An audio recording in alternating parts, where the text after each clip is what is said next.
My name is Ernestina and I work with Ghana ASCD. So in the meantime, in the chat box, kindly put in your name, your location, and the hope for this session, please.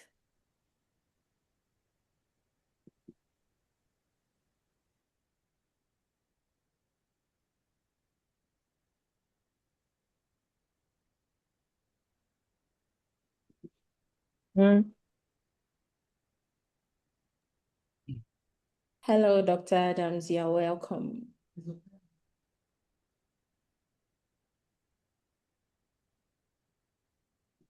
Hello, Alice, you're welcome to tonight's webinar.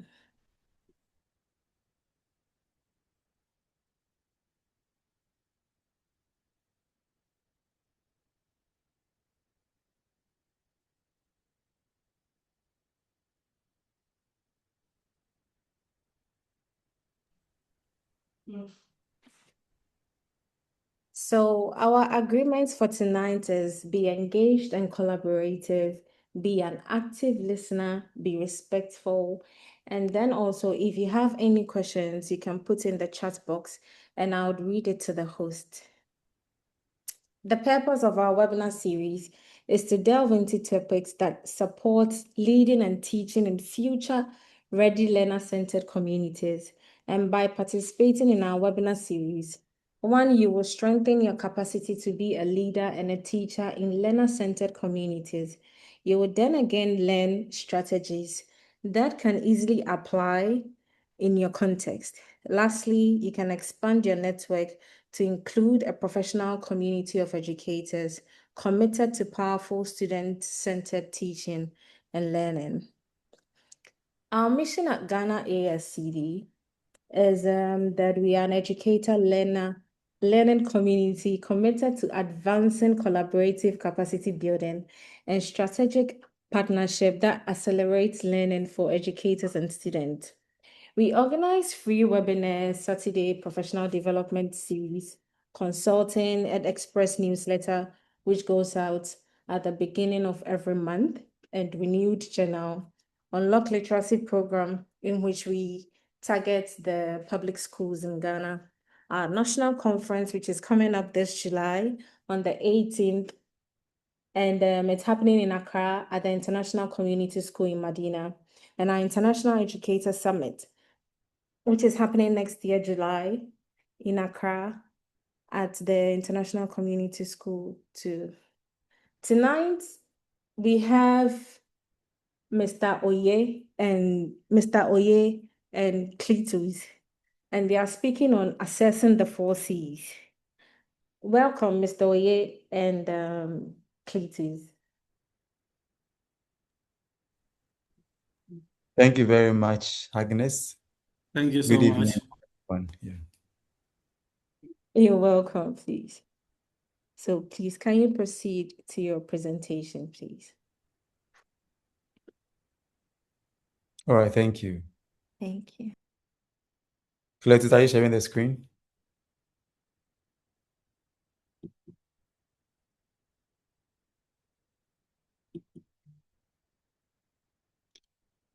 All right. Whilst Cletus is sharing the screen, thank you very much for the opportunity one more time, and welcome to tonight's webinar.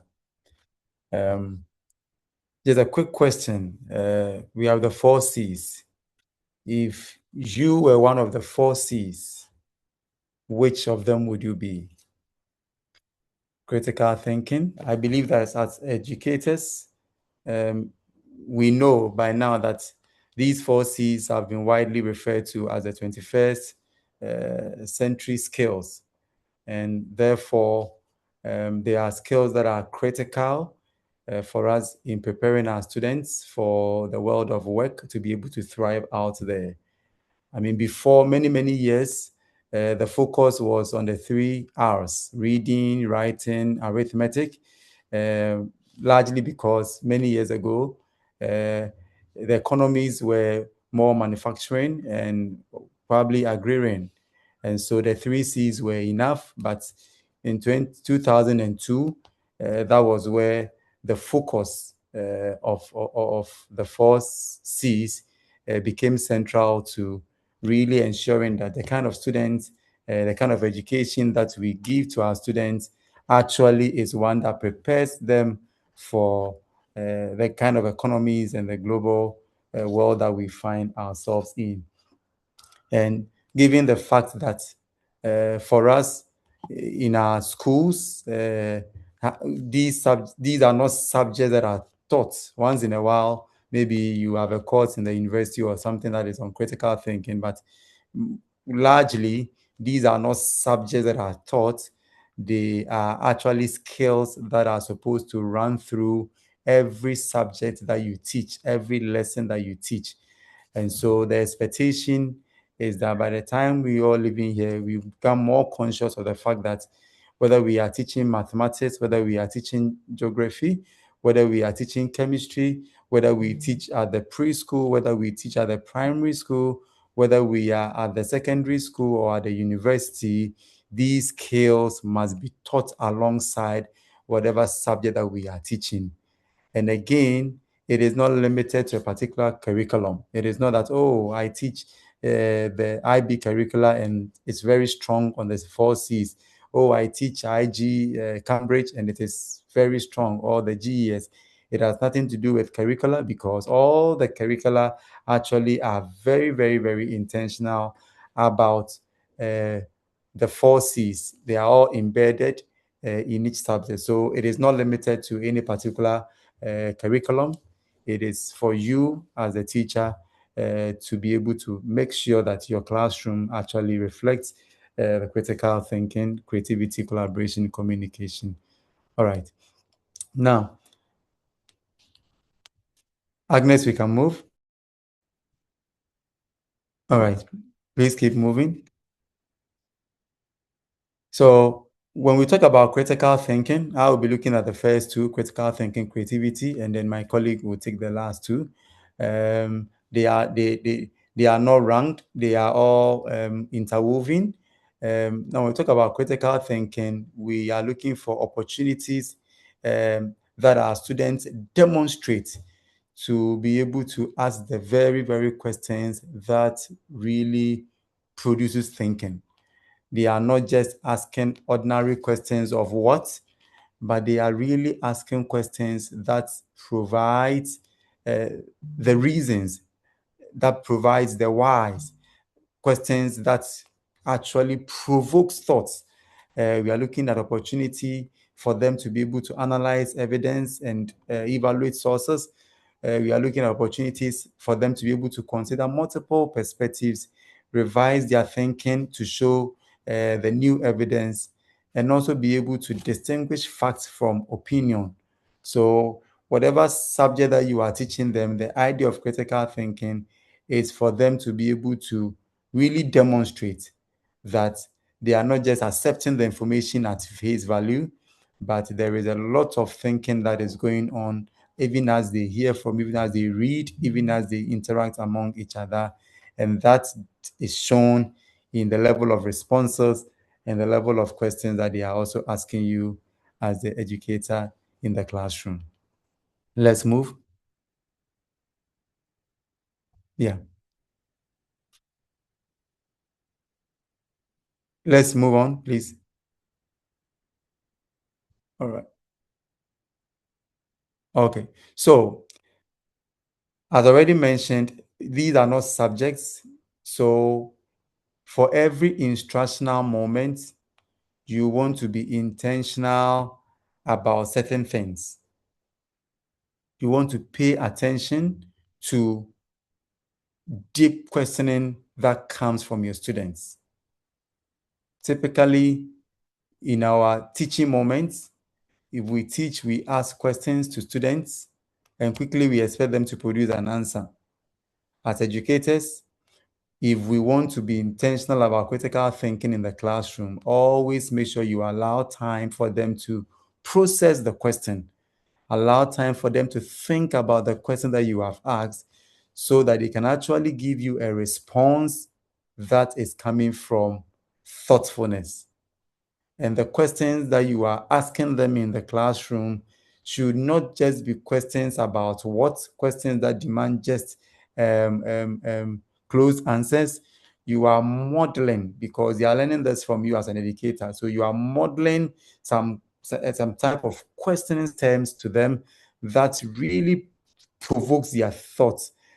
In that way, the students also are able to mimic you and actually ask questions that are also challenging.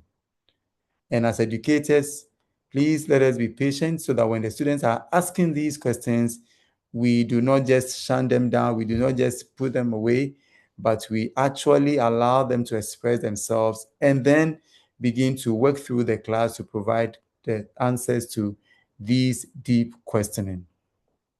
Again, you want to pay attention to how are your students making connections to the new learning and then whatever information that they know before.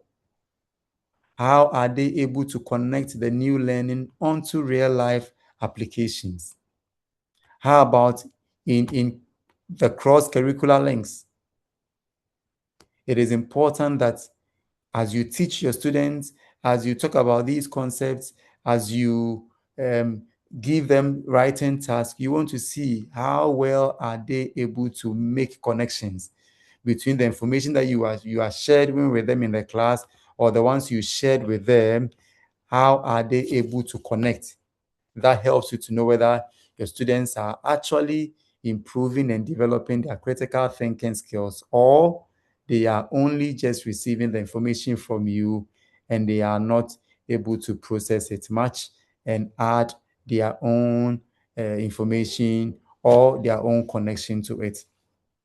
Another thing that you want to pay attention to as you look for critical thinking in your classroom is the evidence that students give to support whatever information that they are sharing with you. When you ask them, so how do you know? If you are giving, if your answer is this, how do you know? The moment you ask, how do you know? Then it means you give the opportunity for the students to really think through and see, all right, what facts do I know? What opinions do I have? How have I filtered through? That gives me the confidence that this is indeed the way to go when it comes to this particular question or this particular answer. So in your classrooms, in your teaching moment, it is important that you really do not just let them give you the answer. You want to find out, okay, so how do you know this? How do you know this? How do you know this? How do you do this? That will help you to know whether they are not just telling you an answer that was whispered to them. They are not just telling you an answer they just saw someone write, but they're actually telling you an answer that is a product of their own thinking. And as educators, let me just say, it is okay if they don't get it right all the time. It is okay if their thoughts are not able to come together as you would wish all the time. Remember, this is a skill and it takes time to build these skills. And so we should not be in a hurry to put them down and move on because we have a syllabus to complete, we have an objective to mark down.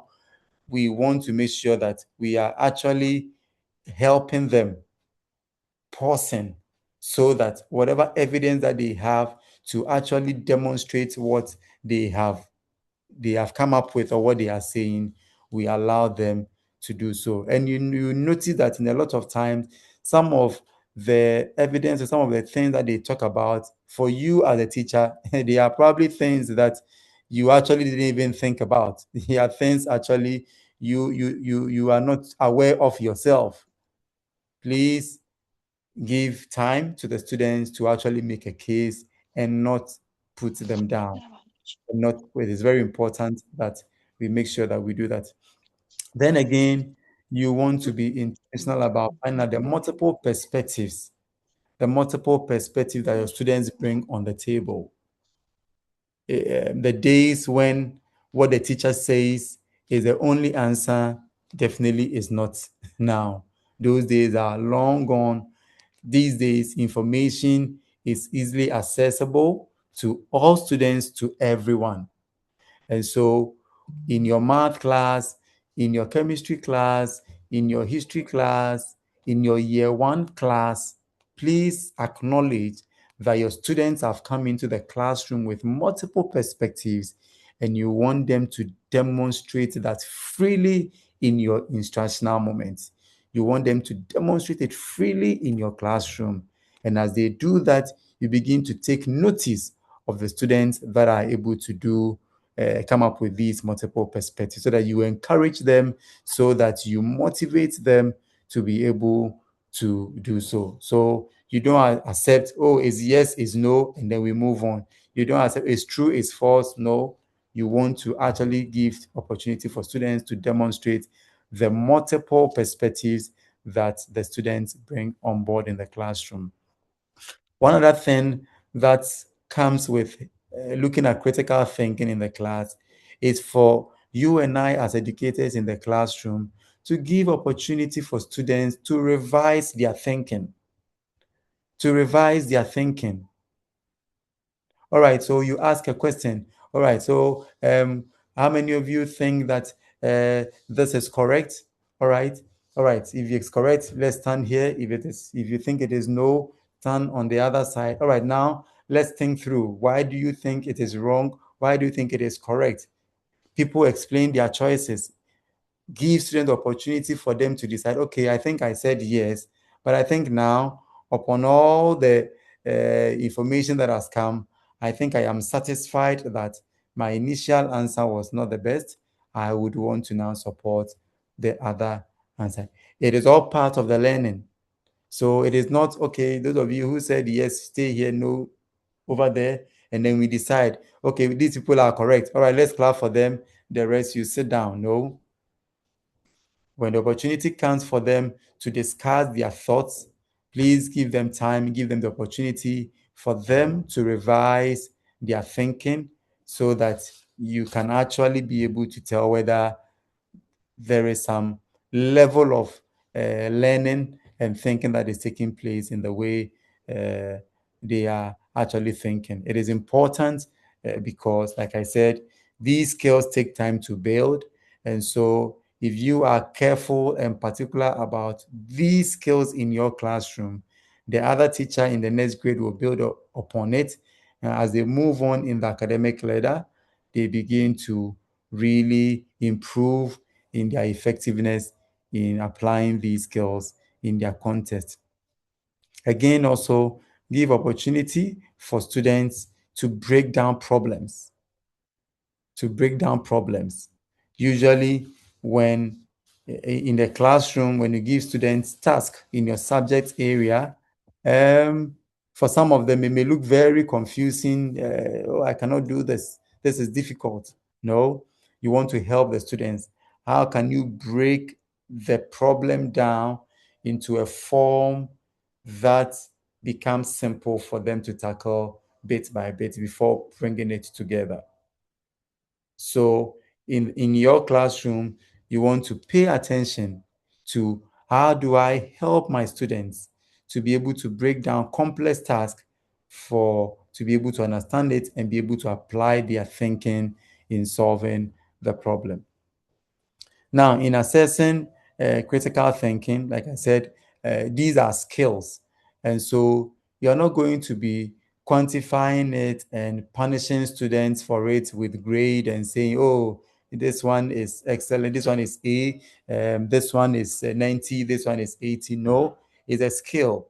So for you, the teacher, as you interact with your students on a daily basis, you want to pay attention to some students, one or two at a time, to find out, in my lesson today, I'm going to pay attention to, say, these three students. I'm going to really see, measure and engage on their critical thinking abilities. And so you have the four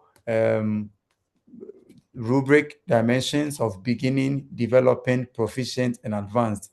And your aim is that you want to be able to see what level these students are, and then you help them through your daily instruction to really improve and develop their critical thinking skills as they progress in the lesson. Again, this is not punitive. This is not an opportunity for educators to compare students. No, it's an opportunity for us to build these skills deliberately in the classroom. So they are not things that you use to demotivate students and begin to compare them against each other. But we are looking at how well are they. If you look at the answers that they are providing in the written component, if you look at the oral answers they are giving, how well are they improving upon their critical thinking skills? And because, like I said, if you have how many students in your class, it may be difficult to really pay attention to these skills for all the students at a time. So as an educator, you should have a plan that you want to look at specific students at some time, but over the course of the term, over the course of the month, you certainly should have turned your radar in checking the critical thinking skills development of your students within your subject area. All right, let's move on.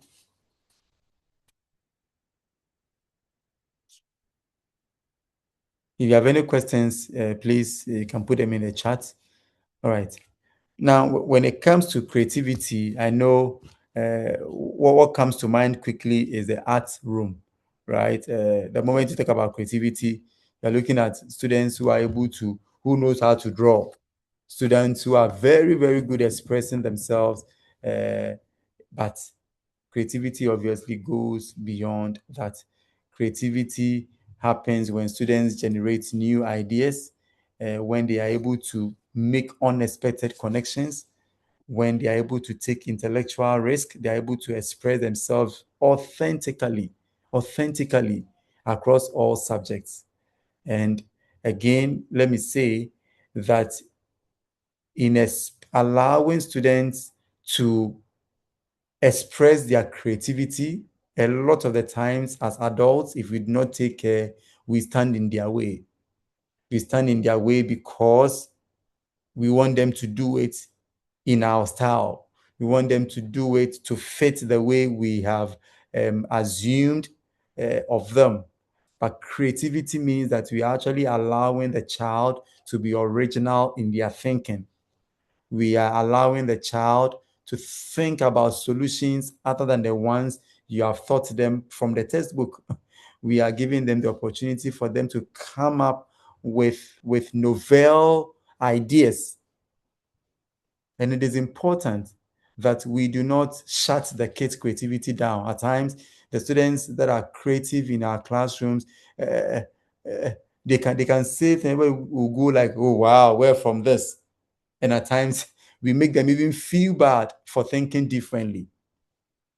But it's up to you, the educator, to really help the child. It may look all over the place, but if you really take your time, there is something original that the child is trying to communicate in the classroom. And you, the educator, should be the first to spot this and to say, this is brilliant. This is brilliant. And so it is important. I remember, during the independence celebration, there was a student who said, let me tell the independence of Ghana from the story of one of the market women who played a huge role in the CPP government. And honestly, in my entire life of watching documentaries or watching dramas about Ghana's independence, the focus has always been on the big sis, always been on the big sis. But for once, here is a story that is being told from the perspective of Nadede, one of the lead market women who actually financed the CPP, the woman who eventually had a portrait on the 50 peso coin, right? That is creativity. And I think that as educators, we look out for some of these things and we give thumbs up and motivate the students to be able to continue and to do so. Again, flexibility. Flexibility. When we give students opportunity to do an assignment or we teach them and there is an approach that doesn't work, let us give the opportunity for them to try other approaches that may work for them. We do our students a lot of harm if we stick to just what we have taught them, if we stick to just the approach that we have taught them. And I can tell you, in so many ways, you teach students, and if they are supposed to teach each other, they try and use different approaches that make it simpler for them to understand, even than what we had shown them as educators.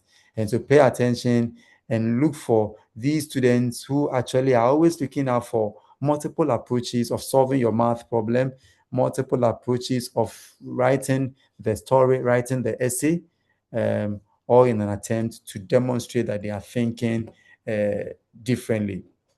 Again, in your classroom, as you teach, as you engage your students, think about students who are adding some depth and detail to whatever that they are writing.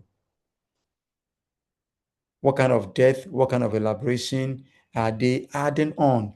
You ask them to write a story, and you look at they are writing it from a different perspective altogether. The first thing for you as an educator could be that of a shock, because you didn't expect. But make sure you translate that shock into encouraging that child, commending that child for the level of creativity they have introduced into their writing. Again, when students are able to make unexpected connections, it means there is some level of creativity that they are thinking about. They are thinking about. In your classroom as educators, and I want to stress this point, allow your students to take risk. Allow them to take risk. That is where creativity comes in. The reason why pencils have erasers is because mistakes are not final. The classroom is where mistakes can be made. Let's give them the opportunity. When we do that, our students are not afraid to be creative. When we humiliate them, when we embarrass them because they didn't do it the way we want them to do it, we box them up. We box them up.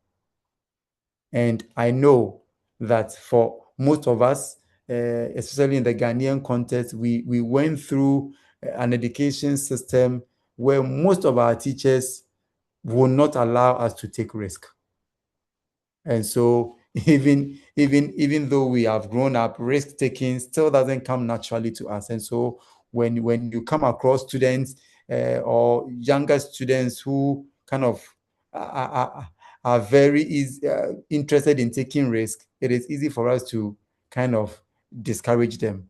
But creativity can only be watered and nursed in an environment where students can take risk. And so even when they feel inadequate, even when they feel they are not able to do it, let us encourage them. And as they do so, we check the box slightly that these students are learning to take the risk. That is very important. Again, when our students are questioning us, say, but why do you think this is the best way? Why is it not this? Allow them, because that is the pathway to building the creativity that really would help them to shine. So it is important that you really give them the opportunity for them to ask, right? I mean, typically you know the way we all teach. Any question, everybody's hand is down. Any question, everybody's hand is down. The reason is because we've all learned that, okay, it's safer to put your hand down and not question the teacher, because in some cases they may even mark you down. In some cases, they will say you are challenging them. I want to encourage you as an educator that please pay attention to the students that are curious, that want to know. When they want to know, please take time and teach them.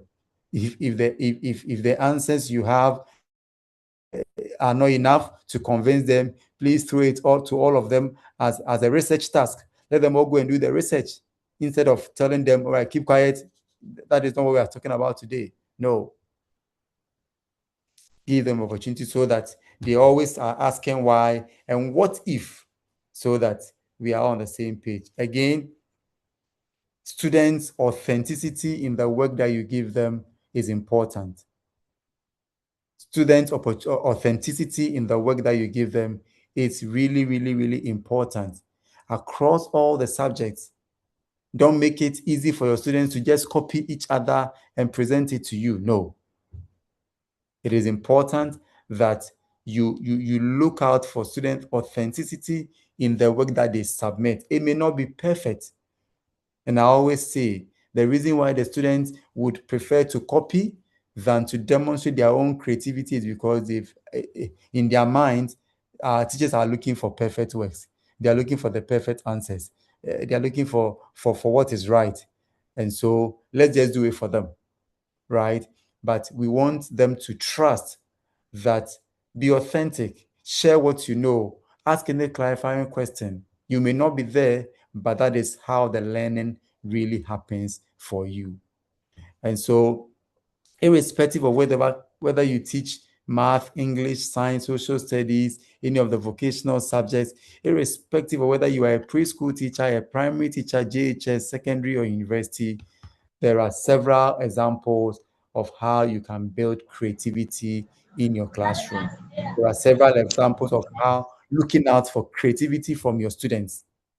Look out for creativity from your students. And if you pay attention to the steps that they used in solving that math question, if you pay attention to the steps they used in writing that story, if you pay attention to the kind of art form that they developed out of the work that you gave them, if you pay attention to the kind of thinking that they express either through their writing or through orally, you'll be able to appreciate that indeed the students are either beginning or they are developing or they are becoming proficient or they are becoming advanced in their creativity process. You have to pay attention to these as an educator, and it is very important. And I think that it is okay. Some of the students may not be academically on point the way you would want them to be, but you'll be amazed that there could be some of the students who are actually thinking critically, who are actually being creative in your classroom. And those could be moments that you can seize to really motivate the child and help them to develop the confidence that will translate into their cognitive processes and help them to actually become stronger in the subject area. So creativity can be assessed in your subject if only for you, the teacher, you are not only looking at the final thing that they produce, but you're also interested in the process through which they are able to go through, so that the final product may not be everything awesome that you are looking for, but the process is something that is worth commending. And that is where you build the creativity in your classroom. All right. So just make sure that you pay attention to students who would give up when things are not going the way they want. You want to pay attention to students who are putting in minimal effort. They rush their work and do it anyhow and submit it. You want to pay attention to those students because they are just avoiding creativity. They are avoiding the efforts to put into critical thinking. You want to avoid, they want to avoid. And so you, as an educator, please make sure that you let them know they can always go back and get it right. When students are struggling with abstract thinking, please help them to break things down into simple forms that will help them to be able to kind of navigate their thinking. Let's move on. All right. So in your next lesson from Monday, some of the key things that probably you can take part. Yes, your questioning steps. Your questioning steps as an educator, please don't ask what. When you ask what questions, you just are looking for just one answer.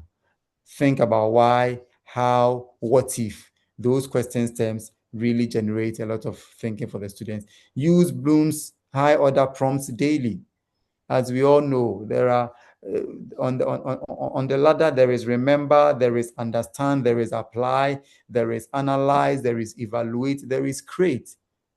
And there is no way your students can apply, analyze, evaluate, or create if they are not thinking critically, if they are not creative. And so in your daily interactions with them, in the lesson, objective that you are setting for your students, please remember that you are not just limiting them to the low, remember, understand just the basics, but you're actually stretching them. And very importantly, please give them wait time anytime you ask a question. Let them know that you want them to think about it and you are patient, at least for some few seconds for it. When you are done with your lesson or at an exit ticket, you want to find out what connection have you made today? How can you link today's lesson to what you did in other subjects in the past week? Find out whether there's any connection they can make. What question are you still holding? When you ask such a question, you help them to you put them in a thinking mode. I used to think, now I think. The moment you put such an exit ticket, you really cause them to reflect about what the learning experience has been and what is different from when they enter the lesson. What would you do differently? All those are exit tickets or stems that will help them to think differently about what they have done. So again, like I said, always make sure you have something handy that will help you to record what you are observing, right? Something handy. There are skills. Observe, just record it. Oh, in today's math lesson, Kofi asked this. Kofi responded, and it was amazing. When you meet Kofi at lunch at the hallway, let him know, Kofi, I like the way you responded well in the math lesson. I liked what you wrote in your assignment. All those are very, very important. And I think when we do that, we help our students to develop these skills. All right. I think I've seen some questions in the chat, but I will wait for my colleague to take over for the next two C's, collaboration and communication, after which we'll come back and address the questions in the chat. So thank you very much for your attention. Over to you, Cletus. Thank you so much, Enoch. I don't know if I'm loud and clear. Yes, you are. Yes. Enoch has been able to show us that thinking and then creativity must be visible and accessible in our classrooms. Now we are going to shift our focus, and I think time is fast spent. I know Enoch, when you leave him, he would speak and speak and speak and speak. So we are just going to shift our focus to two equally powerful C's that are usually misunderstood within our classrooms. And these two are collaboration and then that of communication. I say they are usually misunderstood because within our classrooms, many of us think that we are doing it or we are particularly assessing it, but in reality, we are not assessing them deliberately. Now, the first one we would look at is collaboration, which usually we, in our normal classrooms, we usually equate it to just group work. Then when you ask a lot of teachers what collaboration is, most people would equate it to students sitting in groups and particularly talking. But if students are in group and then they are talking, and then just one student is doing particularly all the work, the others remain passive, and then there is no accountability among the students, then that sort of collaboration, one of my lecturers usually tell us that it's just a seating arrangement that you've given the student, but it's not any bit of collaboration that the students are doing. So when we look at collaboration in itself, it's supposed to be very structured and involve these four elements that are on the slides: shared goals, defined roles, mutual responsibility, reflective dialogue. All these key elements that I've actually put in here are supposed to come together to produce something that not a single student or no single student could come or possibly produce on their own. So these elements are particularly very important. So as a leader or a teacher, when you step into the classroom, what are you looking for, especially when it comes to shared goals? What are you looking for when it comes to shared roles, mutual accountability, and then reflection? Particularly on shared goals, you are looking at having the student understand what success really means. So the end point of whatever work that you've given them, they need to be able to start thinking about it. When it comes to the shared roles, usually we give the work to the student and we ask them, go and then work in groups on this. But we don't intentionally distribute roles to these students. So they go into the groups and then you have one student particularly maybe hijacking the whole group, particularly projecting what they know in terms of the work that you've given them, rather than they negotiating on the ideas that are possibly coming up and then centering on the most important one that they possibly can present as a group to you as a teacher. So sharing roles and then ensuring that these roles are particularly rotated so that One student don't feel that every day I am the researcher, every day I'm the note taker, every day I'm the presenter within the group. You have to be intentional about the roles that you share to these students, and also ensure that at least you rotate them so that everyone gets to play a particular role and get to understand that whatever they are doing in their individual roles would contribute to the collective shared goal that they are supposed to actually achieve and impossible to you as the teacher. Next is the mutual accountability. We need to assess the individuals and not the group. Sometimes I myself, I fall a victim to this by when we give students a work to go and do. We are always looking at the product, which Enoch already said, but not the process in terms of what the individual students have done to come together in coming up with an outcome that you are particularly looking for. So when you give students the group work, you need to be able to hold them accountable for the roles that they play in coming up with that particular work that you've given them, and not leave them to chance that at the end of the day, they brought me the outcome. So what else am I looking for? If you are looking at assessing collaboration, these four or mutual accountability is one area that is non-negotiable. You have to be able to ensure that you assess the student individually, and then in terms of the process, and then when you get the product, you can now begin to assess them as a group. The last one is reflection, an area we usually forget in terms of if the work is done. How did the student come together to be able to get the work done? Sometimes we tend to forget about that fact that the students are also human. When they meet, they also would go through the norming, the storming, and then all the forming stages to be able to get to the work, the conflict that they may have, that may come in between them. How are they resolving some of these conflicts to be able to come up with the final product that you want them to be able to get for you? So you have to get this, you have to ask the student how they came together to be able to work and then get you the particular material that you need. That provides you, the teacher, with an opportunity to be able to think, what sort of groups do you give them later? Are you supposed to keep this particular child in this group or not? These are critical things that you have to look at. Next, what really makes strong collaboration, and then what makes weak collaboration? There are a lot of things in terms of if you are looking at assessing collaboration, one key area you have to look at is the student participation.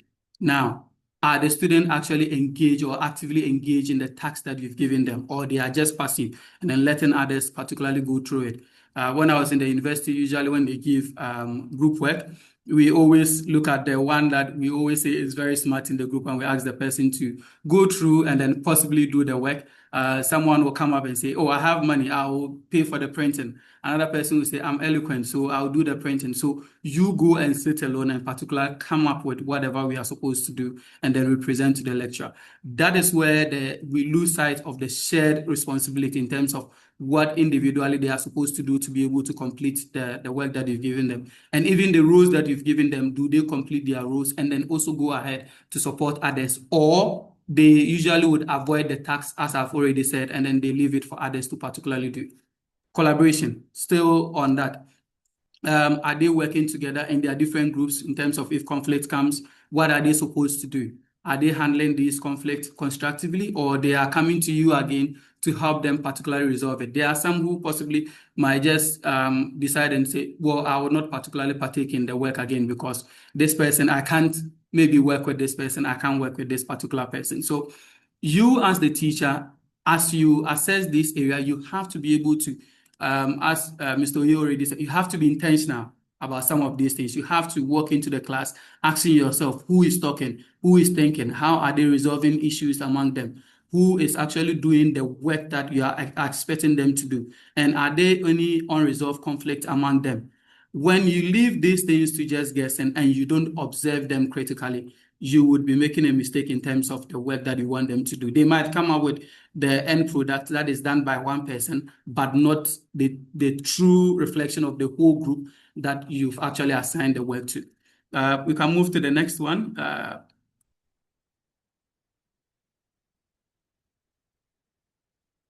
Good. So one will ask, how do we assess collaboration? Now, as I've already spoken about, there are a lot of dimensions that you are looking at it from. the participation, the responsibility, the conflict management within the group, and then the others that I've already mentioned. Now, most of these things have already been spoken about by Mr. Oye.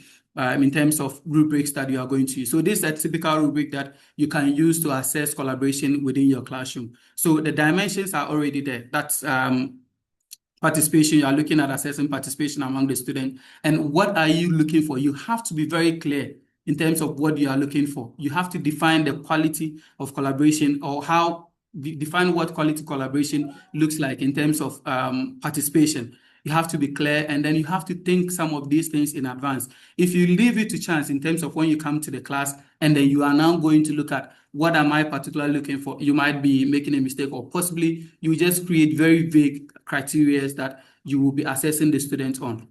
So for participation, you are looking at it if the students are exceeding in terms of their level of participation. Are they consistently leading, or are they contributing? When it comes to below expectation, you can look at students, are they participating only when you prompt them? So you're giving them the work, there are others who are particularly doing something else. Then you can then assess that particular child alone, that the child is not participating. In this line, that child is performing below your expectation. And that is when you need to be able, that's how you'll be able to distinguish between the students that are particularly collaborating and then those who are not collaborating at the end of the day. We can move to the next one. Yeah, so there are other tools that you can also use to assess collaboration. Another tool that you can use is group observation. So when you have all the students in the classroom, now how do you observe them? Because particularly for most of us, we have over 30 students in our classrooms. Some of us have 15 students in the classroom, and we've given them the group work. They are in groups. So in groups, you can also observe them using a group observation checklist where you are checking to see, are they collaborating in terms of contributing ideas in the group? So if it's Kwame and Kwame is doing that, you take for Kwame. If Abna is not doing, then you don't take for Abna, because Abna is not contributing ideas and just sitting down until you particularly prompt Abna. Is Kofi also contributing ideas or not? Then you take. You go to the next one. So this must be used live when the students are actually doing the group work. You don't wait for the whole work to finish and then you go and sit down and try to recollect some of these things as a teacher. You would surely forget. So as they are doing the work, you don't give them the group work and go and sit down and then possibly be marking your lesson, their books, or possibly be preparing your lesson plan. You have to observe to be able to see, because when it comes to collaboration, the key idea is observation. You have to be able to observe some of these things. Are they fulfilling their roles? If Kwame is doing it, you take. If me is doing it, you take. If Kofi is doing it, you take. All these things has to be done. Now, collaboration at the various levels of education. One other critical thing you have to notice that when it comes to collaboration, we must be developmentally accurate. Collaboration does not look the same across all the levels of education. So when you look at those in the preschool, collaboration, it's something different there. The KG students, in terms of we are looking at collaboration, is just how they share materials within the classroom and then taking turns, particularly in talking in the classroom. Again, for lower primary, you look at the simple roles that they play. When you go to teachers and the senior high school level, you are looking at the leadership and then the negotiation that they do, particularly within the classroom. We can move to the next one. We are just running behind time, so I'll just skip through. Yes. Now, we move straight to communication. I would also rush through this so that at least we get all the 4 C's before we leave here, so that someone doesn't say that I came in and in particular I didn't get anything on communication. Now, when it comes to communication, another key area that we usually have a lot of misconception on. People believe that communication is just about speaking, but it moves beyond that. Communication looks at speaking, listening, writing, the nonverbal expressions like the body language and all that, questioning, and then adapting your communication to the people, or in terms of the audience that you work with. When you limit communication to just the aspect of speaking, the quiet student who might not necessarily be a poor communicator in your class, but a student who can not particularly just express themselves or their thoughts. Now, the ones that particularly are able to maybe speak louder, we might be thinking that these are the best communicators in our class. Now, how do you assess communication? These are some of the observable indicators that you have to look for, especially when you want to assess communication. We can skip to the next slide. Yes. So these are key areas that you have to look for, especially when you want to assess communication as a teacher. When you step into the class, you have to look for clarity and an organization of the idea. So what are you particularly observing? Can I follow this student's thinking, or am I confused? So if you give them group work and then they are presenting, as you sit there, these are the things that has to run through your mind. Are you able to follow the student thinking? Are their thoughts particularly organized? Are they presenting the material from the main idea to the body and then to the conclusion? Or these ideas are mixed together and you, the listener, you are particularly confused? The minute you are confused, then that means that communication in itself has failed. And then regardless of the student's confidence that they are particularly standing in front of the class and then doing. Clarity in speech and then the language use.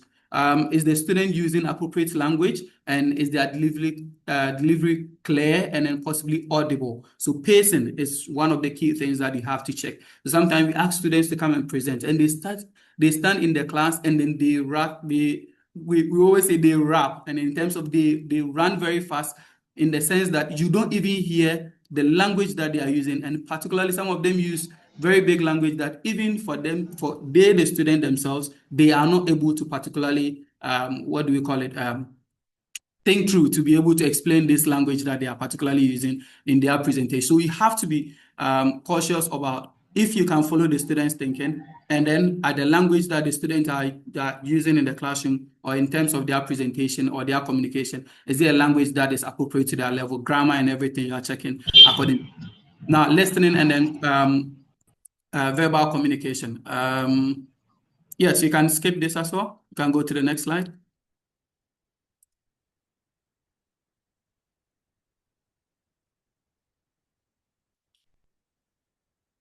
And I don't know if you can hear me. Let me share. We might have had a Okay. power issue. Great.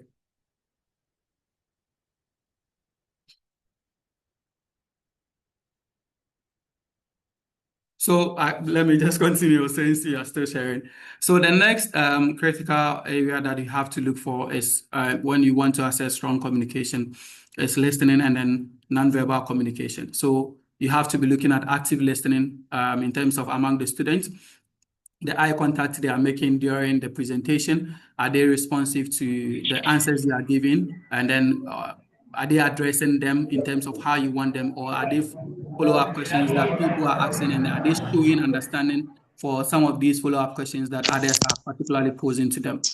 Again, you are looking at the posture that the student particularly have. Are they talking with their hands? Are they moving? Are they providing gestures for people to be able to support the message that they are providing to the other people that are within the class? And confidence in terms of their delivery. Are they calm in the delivery? Are they non-performative?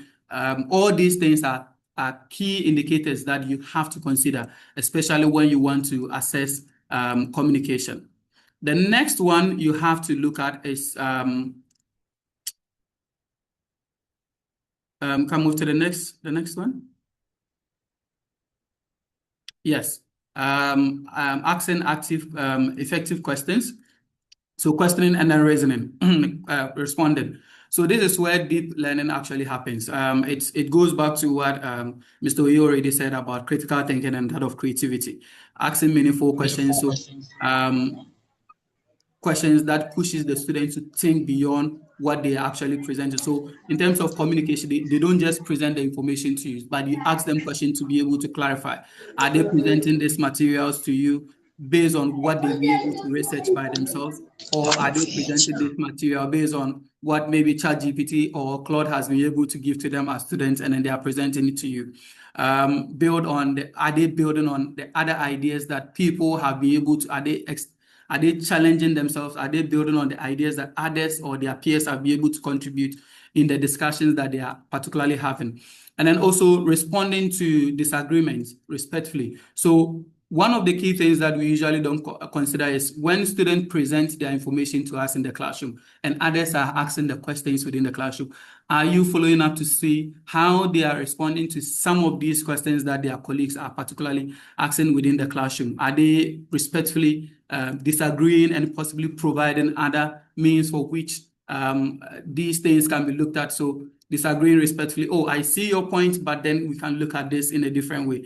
And then are they building on it? So adding the names of the students, particularly to what they are the disagreement that they are having. Those things are key things that we have to also be able to particularly look at. So I think we can skip these other areas and then just jump to the tools that we can use to assess communication so that at least we move on. So one of the key things, as I've already said, communication has to do with oral and then all that. But then in oral presentations, you don't go in there and then waiting to see who provided the best presentation.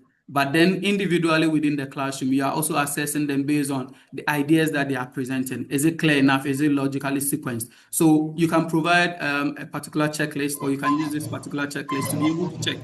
Is the ideas they are presenting logical? You check. Is their voice audible? Are the pace controlled? You check. All these things has to be done intentionally. If you don't do it intentionally, you would go ahead and then just the student will present anything to you. You just pick it up and then you go ahead. And then again, assessing this, it has to be live. You don't wait for the student to finish and then you go ahead to say that, let me go and then sit and then begin to process what the student actually said. But then you are doing it deliberately when the student are actually undergoing the presentation that they are doing. So we can move to the next one, that's communication across the various subjects. Yes. So across the various subjects, communication might look like this. So if you are in the education area in terms of English, written work must be clear. It must have clear introduction. Our English teachers will always look at the introduction, the body, and the conclusion. When it comes to mathematics, communication is not only limited to just English. When it comes to mathematics, explaining the steps that they'll be able to go through loudly for you to see. So the child brings out the final work, you are able to ask them, how did you come by this particular answer? If they're able to explain, then you get to ask them further questions to be able to find out if these things the student is communicating for you to be able to particularly understand. Social studies, presenting historical events in a chronological order, debating community issues by providing evidence. All these are ways in which you can use to be able to assess communication across the various subjects. Dr. Jill, Dr. Lauren, we can move to the next one. Yes, Mr. Oye was supposed to present this, but because of time, I'll just take us through. So we're able to come up with a scenario in terms of if all these forces are not support. Okay, one thing that we actually got to understand is that these forces cannot be looked at as in isolation.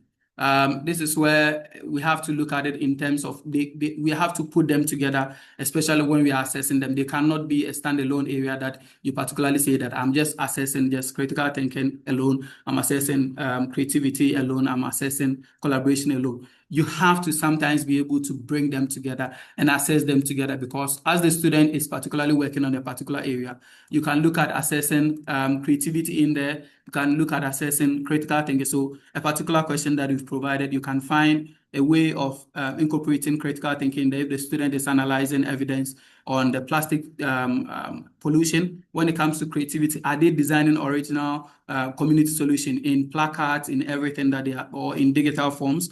Collaboration, have they divided the research into groups that they are bringing together? How are they managing disagreement in terms of answering this particular question? And how are they going to communicate it in terms of their findings to audience? So you see that just one question, but you have all the forces particularly together to ensure that at least you assess them at a go.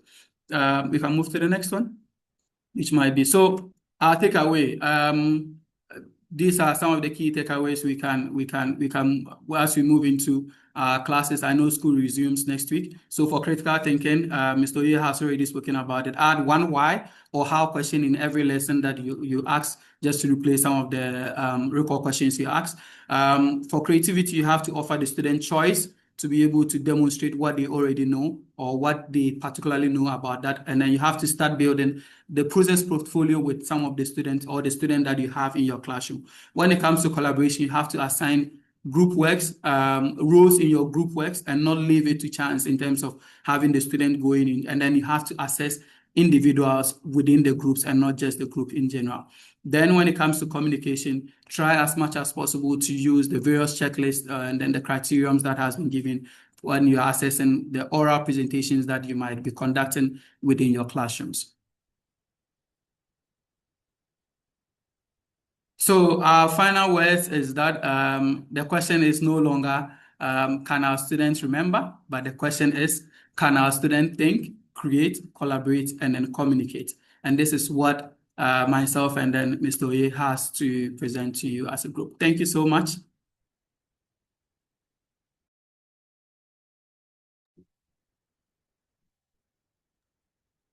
Oh, that was awesome. Thank you so much. I know we're having some tech challenges in the office, so just bear with us. And while we resume, there were some questions in the chat. I know we're a few minutes over, but we want to answer questions. If you want your question answered, you can hang tight. If you have to leave, we understand, and we'll share the video and resources with you in an email. But for those who posed questions, can we take a couple minutes to answer those, please? All right. So I think I saw that someone had asked, how do you manage very creative learners amidst a few who aren't, or in the relatively short lesson period, and ensuring teaching targets are met? I would say differentiation. When students demonstrate extreme creativity, either in your math class, writing class, art class, you plan for a differentiated task that will help them to stay challenged in your space. So if, for example, some kids are very creative when it comes to writing. So you are planning a fantasy story, you are planning a non-chronological story, a fiction story, and if everybody is writing maybe just 2-3 paragraphs, that child should be allowed to go for 5 paragraphs. If they are all probably drawing something, you want to extend their activity for the child so that the child will not get bored in the classroom. So I think it's all about planning for the child so that the child is also not dictating the pace at which the class should move. If you don't have anything for him, once he's done, he will tell you, say, I'm done. What is the next thing? And you might be tempted to move on with the rest of the class. But once you know you have a few students who are very creative and will finish the task on time, you make sure you have an extension task that would challenge them and make it easy for them to stay in the class. Otherwise, they can be very disruptive because they are bored in the space also.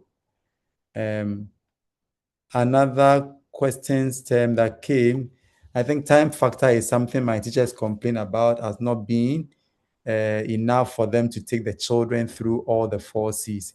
So again, we are not teaching the 4 C's as subjects. They are skills we are observing as we teach. And I think it is important that educators understand it. You're not saying go and teach them critical thinking. No, you are teaching, your objective is for them to multiply 2-digit numbers and then a single number. Your objective is for them to round numbers to the nearest 100. That is your objective. That is what we want you to teach. But in this objective, there are opportunities for the kids to think critically. And we are telling educators, don't miss that moment. There are opportunities for the kids to tell you, okay, why are we rounding this to, why is it that you have to round the number up instead of rounding it down? The child should be able to explain to you why the number is being rounded up and not down, right? So they are not teaching it in isolation. We want them to just pay attention. Are the kids working in pairs? Okay, if you give them the group task, whilst at it, please go around. Don't just be interested in the answer that they are providing for you. Be interested in the process, in the collaboration that is existing among the 2 of them or among the 4 of them, and how that has helped them to produce the answer that they have produced. Sometimes you realize a group didn't finish the group task, not because they are bad students, but because the group synergy was so bad that they spent half of the time fighting among themselves. That is what you want to pay attention to and see how you can help them to work together, how you can help them to actually move on, so that they know you are not just concerned about the answer. So one person cannot just say, oh, let me write it and submit it on our behalf. No, you are interested in the process and the group efforts and the synergy out of which the answer is produced. So it is not an additional lesson or an additional objective. It is teaching your lesson, but paying attention to skill development alongside. And I think in particular, depending upon the topic and the subject that you are and the objective you are teaching for that day, it may be easy for you to pay attention to, say, collaboration and communication if they are having a group work. It may be easy for you to focus on communication, creativity, and critical thinking. It may be easy for you to focus on two of them or three of them, or even all four, depending upon it. But the whole idea is that we are not saying teach it as a standalone, but be intentional about paying attention to students' development of these skills, even in the objective that you are teaching. Thank you. Absolutely. Thank you both so much. I know we went a little over time, but I think it was very well worth it. And we had to navigate a few tech issues. So go team, we all figured it out. We will definitely be sharing this video and resources with you again in our follow-up email. But I'd like to just draw your attention to our next webinar, which will be the third Thursday of May, the 21st. And we're focusing on reflection and metacognition. So something that really supports our learners in assessing themselves in relation to the 4Cs and all of their work and all of their learning. Also, we are excited to partner with EasyDigi, a edtech company in Nigeria, and we're offering an informational webinar next Friday from 12 to 1. We'll share the link for that as well in our follow-up email for those of you who are interested in design thinking and how it can support our learners. And the big announcement is tomorrow, our registration goes live for our first ever National Educators Conference. Our theme is Future Forward, Scaling Innovation Through Action and Inquiry. We have an early bird special if you register soon for 250 Ghana, and that comes with membership, a year-long membership to Ghana ASCD, which gives you access to free resources and in-person training and so on. So please look out for that. Again, it goes live tomorrow. We also have limited scholarships available for those who might need support. A little bit about why you should join us. Again, I just mentioned some of those things. We have monthly newsletters. We have a journal, which comes out 2 times a year. Of course, you know about our webinars every third Thursday of the month. We have our in-person sessions. And again, once you are a member, you get discounted and/or free registration to our conferences. And then lastly, we always like to close out with appreciations.